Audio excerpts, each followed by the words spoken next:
The fluorescent lights of Hong Kong International Airport cast their sterile glow across Terminal 1 as Jackie Chan adjusted his baseball cap lower over his eyes, hoping to avoid recognition. It was March 15, 2003, just past 11 in the evening, and the usually bustling terminal had settled into that peculiar quiet that descends on airports in the late hours. The air conditioning hummed steadily overhead, mixing with the distant sound of a janitor's cartwheels rolling across the polished floor and the occasional announcement echoing through the cavernous space. Jackie had just finished filming a grueling action sequence for his latest movie and was catching the red-eye flight to Los Angeles for post-production meetings. His body ached in ways that reminded him he wasn't the 20-something stuntman who once leaped from helicopters without a second thought. At 49, every bone break, every bruise, every impact from decades of death-defying stunts had accumulated into a symphony of chronic pain that played constantly in the background of his daily life. He sat in the departure lounge near Gate 47, his carry-on bag beside him, trying to blend in among the scattered late-night travelers. A businessman in a wrinkled suit dozed fitfully in a chair nearby, his laptop bag clutched protectively to his chest. An elderly woman knitted quietly by the window, her needles clicking in a rhythmic pattern that somehow made the terminal feel less lonely.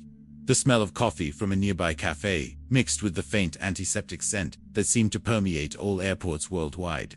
Jackie pulled out his phone to check messages when he heard it. A voice, loud enough to carry across the seating area, speaking in accented English with unmistakable arrogance. Kung Fu is completely useless in a real fight. It's just dancing, really. Pretty movements that look good in movies but would get you killed on the street. The voice belonged to a man Jackie hadn't noticed before, someone who had apparently just arrived at the gate. He was massive, easily 6 feet 4 inches tall, with the kind of build that suggested serious time in the gym. His shoulders strained against a black athletic shirt, and his arms were thick with the kind of muscle that comes from years of grappling and throwing opponents. Most telling of all was the black belt visible around his waist beneath his jacket, worn with the casual confidence of someone who had earned it through blood and sweat. The man was speaking to a small group of travelers who had gathered around him, apparently drawn in by his commanding presence and bold statements. Among them was a young Asian American college student who looked increasingly uncomfortable as the conversation progressed. "I've been training judo for 15 years, the large man continued, his voice carrying the authority of someone accustomed to being the strongest person in any room. "I've competed internationally, thrown men twice my size, and I can tell you with absolute certainty that all this kung fu nonsense is just choreographed nonsense. Bruce Lee, Jackie Chan, all of them would last about 10 seconds against a real martial artist." Jackie felt his jaw tighten involuntarily. He'd heard this argument countless times over the years, usually from people who had never actually studied traditional martial arts or understood their deeper principles. But something about this man's tone, the casual dismissal of an entire cultural heritage, the way he seemed to be enjoying the discomfort he was causing the young student, made Jackie's hands clench into fists. The judo expert was now demonstrating a throwing technique on an imaginary opponent, his movements sharp and efficient. See, judo is about leverage, physics, real-world application. When I grab someone, they go down, period. None of this mystical energy nonsense or fancy kicks that leave you off balance and vulnerable. The young student finally spoke up, his voice barely above a whisper. "But sir, I've studied Kung Fu for 3 years, and my Sifu taught us that martial arts isn't just about fighting. It's about discipline, respect, understanding yourself." The judo black belt laughed, a harsh sound that echoed off the terminal walls. "Kid, that's exactly what I'm talking about. Philosophy won't save you when someone's trying to break your arm. You've been sold a bill of goods, some ancient Chinese fairy tale about inner peace and mystical powers. In the real world, size and technique matter. Everything else is just marketing." Jackie watched the young man's face fall, saw the doubt creeping into his eyes. He recognized that look, had seen it on the faces of countless students over the years, when confronted with aggressive skepticism about their chosen art. It was the moment when years of training and philosophy suddenly seemed fragile in the face of brute confidence. The terminal's atmosphere had shifted. Other passengers were now paying attention, some nodding along with the judo expert's assertions, others looking uncomfortable with the increasingly heated discussion. The elderly woman had stopped knitting and was watching with concern. Even the businessman had woken up and was listening intently. "I'll tell you what," the judo black belt said, his voice rising with theatrical confidence. "I'll put my money where my mouth is. Any kung fu practitioner here wants to step up and prove me wrong. I'm ready to demonstrate why traditional martial arts are obsolete. Right here, right now. The challenge hung in the air like a physical presence. Jackie could feel the tension radiating through the small crowd that had gathered. The young student looked mortified, clearly not prepared for this kind of confrontation. Several other passengers shifted uncomfortably in their seats. The peaceful late-night atmosphere completely shattered. Jackie found himself thinking about his master, the man who had taught him not just the physical techniques of kung fu, but its deeper meanings. He remembered the countless hours spent in training, not just learning to fight, but learning to control himself. To understand when fighting was necessary and when it wasn't. The principles of using an opponent's force against them. Of finding harmony even in conflict. Of respecting both your art and your opponent. But he also remembered the streets of Hong Kong from his youth. The real fights that had nothing to do with philosophy or movies. The brutal reality of combat, where size and strength often did prevail. Where technique without application was indeed useless. The judo expert wasn't entirely wrong in his assessment that many traditional martial artists had become too focused on form over function. The man was still talking, his voice growing more animated as he fed off the attention. Look, I respect the history and culture of these arts. I really do.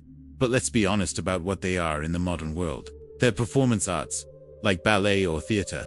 Beautiful to watch, great exercise, wonderful for building character. But if you think you're learning to defend yourself, you're deluding yourself. Jackie stood up slowly, his decision made. He couldn't let this continue. Couldn't watch this young man's confidence be destroyed by someone who understood only one aspect of martial arts. But more than that, he felt a responsibility to his art, to his teachers, to the generations of practitioners who had developed and preserved these techniques, not as mere performance, but as genuine methods of both physical and spiritual development. As he approached the group, he kept his baseball cap pulled low and his posture deliberately non-threatening. To most observers, he looked like just another middle-aged traveler, perhaps someone curious about the commotion. His movements were casual, unhurried, giving no hint of the decades of training that had honed his body into a weapon more precise than anything the judo expert could imagine. "Excuse me," Jackie said quietly, his Hong Kong accent barely noticeable in his carefully modulated English. "I couldn't help overhearing your discussion about martial arts." The judo black belt turned toward him with barely concealed impatience. Up close, the man was even more imposing. His hands were scarred from years of gripping and throwing, his knuckles enlarged from impact training.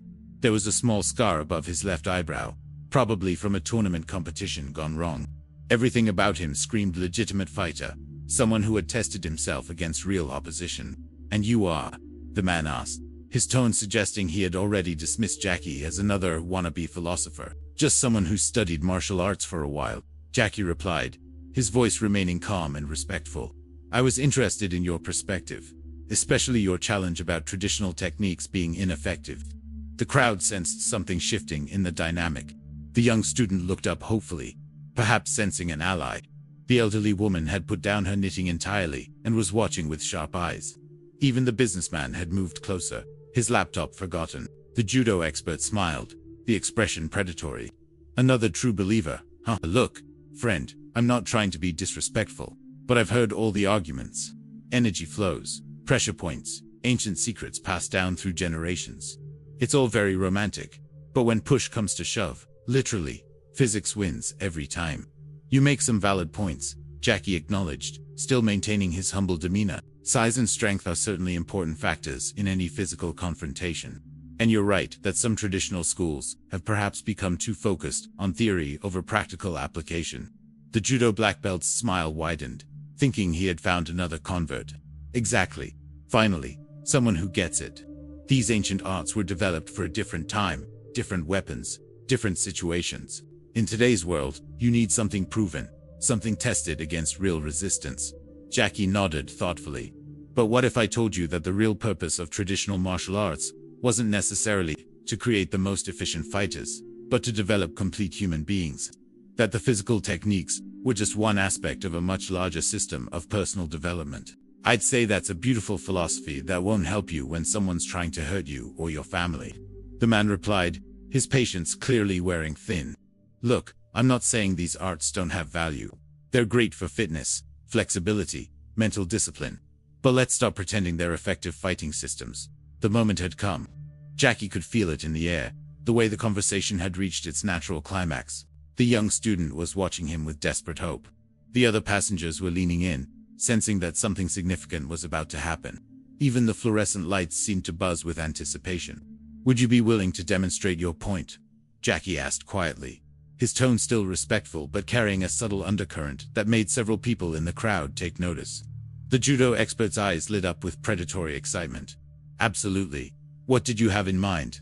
Jackie glanced around the terminal, noting the security cameras, the late-hour skeleton staff, the relative isolation of their gate area. "Nothing dramatic. Just a simple test of principles. You believe that size and strength trump technique. I believe that understanding, leverage, and timing can overcome raw power. Perhaps we could explore that difference. You want to spar?" "Here." The man looked around the terminal with amusement.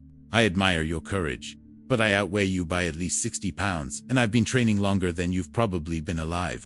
Jackie smiled for the first time in the conversation, an expression that didn't quite reach his eyes. Age and experience can sometimes compensate for size differences. "But if you're not comfortable with the idea..." It was perfectly played, the subtle suggestion that the judo expert might be backing down from his own challenge. The man's face darkened slightly, his competitive instincts fully engaged now. "Oh, I'm comfortable with it. More than comfortable. But I want to be clear about what's going to happen here. I'm going to grab you, and you're going to hit the floor. Hard. And then maybe all these people will understand the difference between movie fighting and real fighting." The crowd had grown larger now, drawn by the obvious tension and the promise of an actual demonstration. Airport security was nowhere to be seen, and the late hour meant minimal staff presence. The stage was set for something that would be talked about for years to come. Jackie removed his baseball cap and set it carefully on a nearby chair. For the first time, several people in the crowd began to look at him more closely. There was something familiar about his features, but in the harsh fluorescent lighting, and without the context they expected, recognition remained just out of reach. "Before we begin," Jackie said, rolling his shoulders slightly to loosen them, "I want to thank you for this opportunity. It's not often that someone gets to test their understanding against such an obviously skilled practitioner." The judo black belt was already moving into position, his stance shifting into the distinctive posture of his art. His feet were positioned for maximum stability and throwing leverage, his hands ready to grip and control. Everything about his positioning screamed decades of training and competition experience. "Just remember," the man said as he prepared to engage, "you asked for this demonstration. What happened next would be dissected and analyzed by martial artists around the world for years to come. Though the only record would be the amazed testimonies of the passengers who witnessed it firsthand." The judo expert moved first, reaching out with his right hand to establish a grip on Jackie's jacket, the fundamental first step of virtually every judo technique.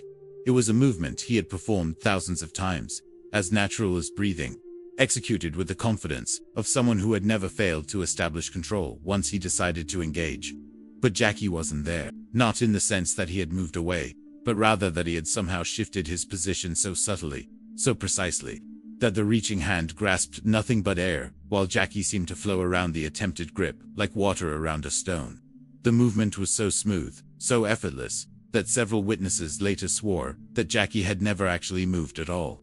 The judo black belt's eyes widened slightly, the first crack in his absolute confidence. He had expected resistance, expected to feel the satisfying moment of establishing control over his opponent. Instead, he found himself slightly off balance, reaching into empty space while his target remained mysteriously just outside his grasp. He adjusted quickly, as any experienced fighter would, pivoting to face Jackie's new position and reaching out again, this time with both hands to establish the double grip that would allow him to execute any number of devastating throws. His movements were still technically perfect, still displaying the kind of precision that comes from world-class training. Again, Jackie seemed to simply not be where the grips were aimed. But this time, as the judo expert extended his arms, Jackie's hands moved in a pattern that looked almost like a dance, flowing in circular motions that somehow guided the larger man's reaching arms away from their intended targets, while simultaneously pulling him further off balance. The young kung fu student gasped audibly, recognizing the classical techniques he had studied, but never seen applied with such effortless precision. These were the same movements his sifu had taught him, the same principles of redirecting force and using an opponent's energy against them, but executed at a level that transformed theory into devastating practical application. The judo expert was beginning to realize that he was in serious trouble. His third attempt to establish a grip was more aggressive, more committed, driven by the growing recognition that his opponent was far more skilled than appearances had suggested. He lunged forward with the kind of explosive movement that had overwhelmed countless opponents in tournament competition. This time, Jackie moved. It wasn't a retreat or an evasion in any conventional sense. Instead, he seemed to step directly into the attack, moving so close to the judo expert that their bodies were almost touching. But somehow, in that instant of apparent vulnerability, Jackie's hands found positions on the larger man's arms and torso that completely neutralized his attack, while simultaneously setting up something that the crowd couldn't quite comprehend but instinctively recognized as dangerous. For a moment that seemed to stretch into eternity, the two men were frozen in position. The judo expert committed to his forward momentum but unable to complete his technique. Jackie positioned in a way that defied conventional understanding of leverage and physics. The terminal was absolutely silent except for the omnipresent hum of air conditioning and the distant sound of a departing aircraft. Then Jackie moved his hands, perhaps 6 inches in a motion so subtle that most of the observers missed it entirely. The 6'4" judo black belt left his feet completely, his body rotating through the air in a perfect arc before landing on his back on the terminal floor with a sound that echoed through the departure lounge like a thunderclap. The impact was hard enough to rattle the nearby chairs, but controlled enough that the man was clearly unhurt. Merely stunned and completely bewildered, the entire sequence had taken exactly 7 seconds from the moment the judo expert first reached for Jackie's jacket to the moment he found himself staring at the fluorescent lights from flat on his back, trying to understand how the laws of physics had apparently been suspended in favor of something that belonged in the movies he had just finished ridiculing. The silence that followed was profound and absolute. Every person in the gate area was frozen, their minds struggling to process what they had just witnessed. The businessman's laptop had slipped from his forgotten grasp and was lying open on the floor beside his chair. The elderly woman's knitting had fallen into her lap as her hands went to cover her mouth in amazement. Even the distant sounds of the airport seemed to have faded into nothing. Jackie stood exactly where he had been throughout the encounter, his breathing unchanged, his expression calm and respectful. He reached down to offer his hand to the judo expert, who was still lying on the floor with a look of complete bewilderment. "Are you hurt?" Jackie asked, his voice carrying genuine concern. The judo black belt accepted the offered hand and allowed himself to be pulled to his feet, his movements still showing the effects of shock. He stood for a moment, checking his body for damage, finding none but clearly struggling to understand what had just occurred. "How?" he asked, his voice barely above a whisper. "I never felt you grab me. I never felt any force applied. 1 second I was attacking, the next I was on the ground. What did you do?" Jackie smiled gently, the expression transforming his face into something the crowd was beginning to recognize, despite their disbelief. "You did it to yourself. Really, I just provided a small adjustment to your direction and timing. In Kung Fu, we call it using the opponent's force against them. But that's impossible," the man protested, his scientific mind struggling with the evidence of his senses. "I outweigh you by 60 pounds. I was moving forward with all my momentum. There's no way you could have generated enough force to throw me like that." "You're absolutely right," Jackie agreed. "I didn't generate any force at all. You did all the work. I just helped you discover a more efficient path to the ground." The young Kung Fu student was staring at Jackie with growing recognition, his eyes widening as the impossible began to seem possible. "Sifu," he whispered, using the respectful term for teacher. "Are you?" Jackie turned to the young man with a warm smile. "What's your name?" "David Chen. I study Kung Fu at a school in San Francisco. I've been training for 3 years. But after tonight, I was starting to think maybe I was wasting my time." "And now?" Jackie asked gently. David looked at the judo expert, who was still standing in stunned silence, then back at Jackie. "Now, I think maybe I need to train harder and understand more deeply what my Sifu has been trying to teach me." Jackie nodded approvingly. "Your Sifu is teaching you correctly. But remember, what you saw tonight wasn't magic or mystical energy. It was the application of principles that have been tested and refined over centuries.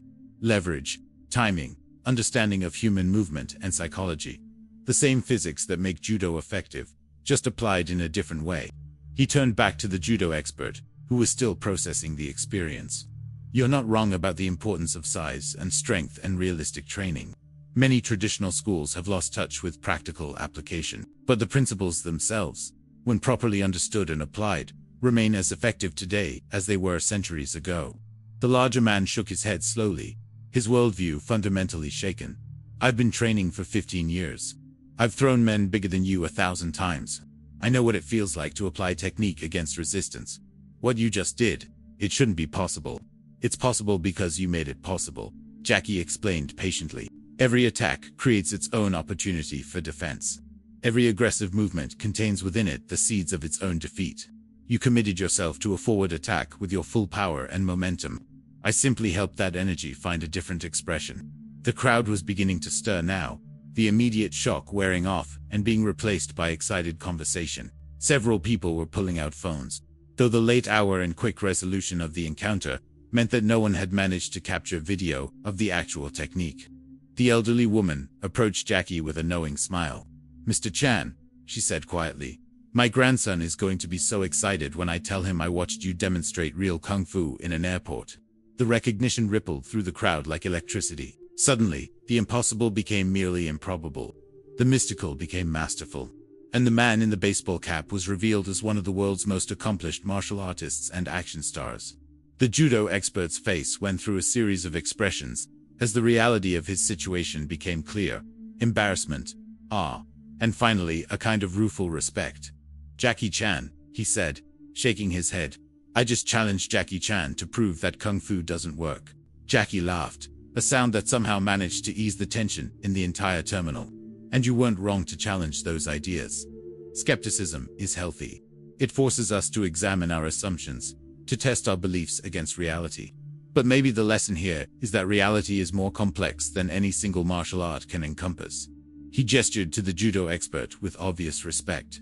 "Your judo is clearly excellent. I could see it in your movement, your balance, your understanding of leverage. In a different situation, with different timing, the outcome might have been very different. Martial arts isn't about one style being superior to another. It's about understanding yourself, understanding your opponent, and understanding the infinite variables that make each encounter unique."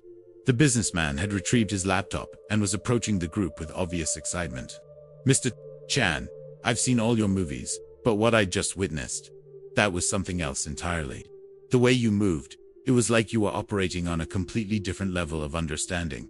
Jackie nodded thoughtfully. "Movies are entertainment.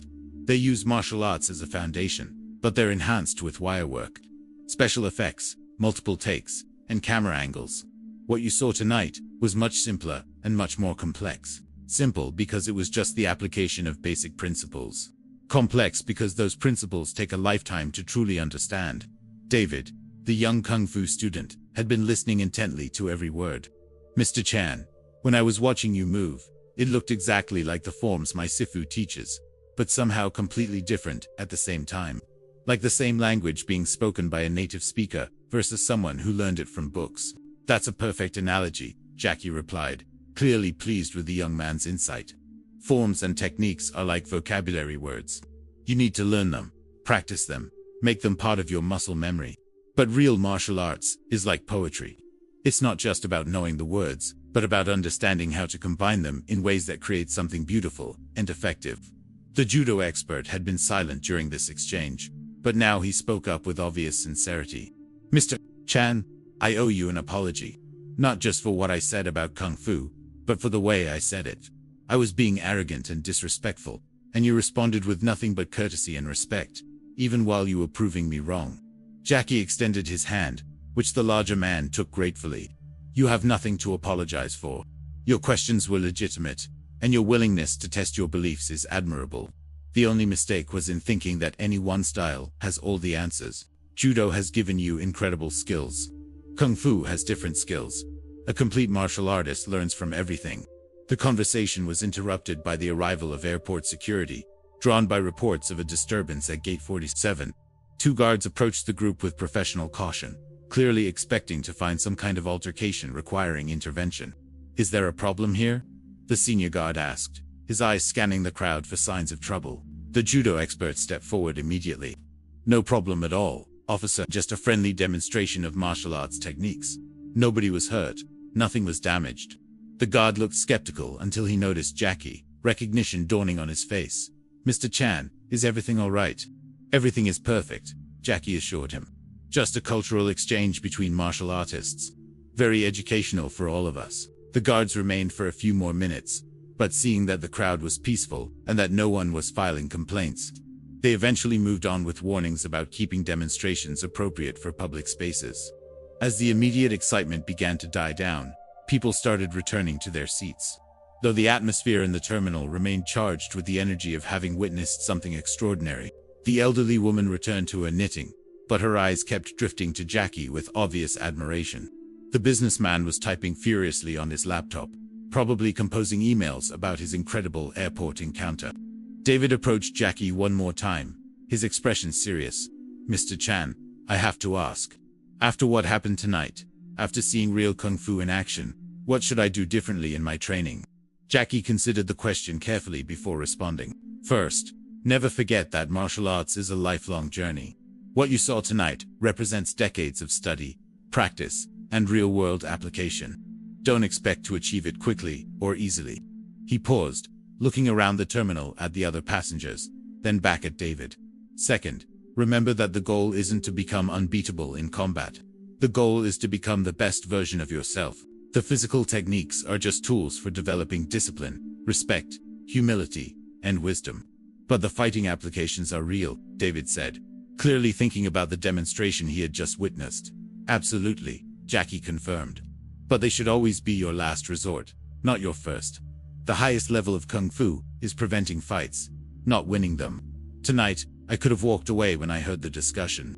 I chose to engage because I felt a responsibility to defend something I believe in, and to help a young martial artist maintain his confidence. But engagement should always serve a larger purpose than just proving you're stronger or more skilled." The judo expert, who had been listening to this conversation, nodded slowly. "That's actually very similar to what my sensei taught me about judo philosophy. The gentle way isn't about being passive. It's about finding the most efficient solution with the least harm to everyone involved." Jackie smiled. "Exactly. All true martial arts share those core principles, even when their techniques look very different. The external forms may vary, but the internal development should lead to the same place: wisdom, compassion, and the strength to protect what matters without becoming consumed by violence." The boarding announcement for Jackie's flight to Los Angeles interrupted their conversation, the gate agent's voice echoing through the terminal speakers. The late-night departure was finally ready for boarding, and passengers were invited to queue up according to their seating assignments. As Jackie gathered his carry-on bag and prepared to leave, each member of the small group that had gathered around him approached for final words. The elderly woman pressed a small origami crane into his hand. "For good luck on your journey," she said with a smile. "And thank you for showing an old woman that there's still magic in the world." The businessman shook his hand enthusiastically. "Mr. Chan, I've been doing business in Asia for 20 years, but I never really understood the cultural depth behind martial arts until tonight. You've given me a new perspective on a lot of things." David was clearly struggling with emotion as he approached. "Mr. Chan, I don't know how to thank you. A few hours ago, I was ready to quit Kung Fu. Now I feel like I'm just beginning to understand what it really means." Jackie placed a hand on the young man's shoulder. "David, remember this feeling, but don't let it become pressure. Train with joy, practice with patience, and always remember that the journey is more important than the destination. Your Sifu is teaching you well. Trust the process." Finally, the judo expert stepped forward, his demeanor completely transformed from the arrogant challenger of an hour earlier. "Mr. Chan, I've learned more about martial arts in the last hour than I have in months of training. Not just about technique, but about attitude, respect, and the responsibility that comes with skill. And I've learned from you as well." Jackie replied sincerely. "Your questions force me to examine my own beliefs and articulate principles that I sometimes take for granted. That's the beauty of martial arts. Every encounter teaches us something if we're open to learning." As Jackie walked toward the boarding gate, he reflected on the strange turns that life could take. What had started as an attempt to catch a quiet red-eye flight had become an impromptu lesson in martial arts philosophy and a reminder of why he had dedicated his life to these ancient arts in the first place. The demonstration itself had been almost effortless, a simple application of principles he had been practicing since childhood. But the conversations that followed, the opportunity to share knowledge and perspective with fellow martial artists, the chance to restore a young man's faith in his chosen path. These were the moments that gave real meaning to decades of training and study. As he settled into his airplane seat, and the terminal lights fell away below, Jackie thought about the judo expert's initial assertion that kung fu was useless in the modern world. In one sense, the man hadn't been entirely wrong. The specific techniques developed centuries ago, for different weapons and different situations, did need to be adapted and updated for contemporary applications. But the deeper principles, the understanding of human movement and psychology, the development of character and wisdom that came from dedicated practice, these elements remained as relevant today as they had ever been, perhaps more relevant. In a world where physical confrontation was increasingly rare, but the need for discipline, respect, and inner strength was greater than ever. The young student David would return to his training with renewed enthusiasm, but more importantly, with a deeper understanding of what he was really studying. The judo expert would continue his own martial arts journey, but with a broader perspective on the diversity and depth of fighting arts. The other passengers would carry with them a story that challenged their assumptions about what was possible when skill met wisdom. And Jackie would continue his own journey, knowing that every encounter, every challenge, every opportunity to share knowledge was another step along a path that had no final destination but infinite possibilities for growth and understanding. The airplane lifted off into the Hong Kong night sky, carrying its passengers toward their various destinations. But for those who had witnessed 7 seconds of perfect martial arts application in Terminal 1, the real journey was just beginning. They had seen something that couldn't be easily explained or forgotten. A demonstration that the ancient arts were not museum pieces, but living traditions, capable of surprising and inspiring anyone open to their deeper truths. In the end, the judo expert had been right about one thing. What happened in those 7 seconds would indeed be talked about for years to come, passed down as a story that illustrated the difference between knowing martial arts and understanding them, between learning techniques and embodying principles, between being strong and being wise. And somewhere over the Pacific Ocean, Jackie Chan smiled as he remembered his master's words from decades earlier. The purpose of martial arts is not to defeat others, but to defeat the limitations within yourself. Tonight, in a sterile airport terminal under fluorescent lights, that ancient wisdom had found new expression and touched new lives, proving once again that the most profound lessons often come in the most unexpected moments.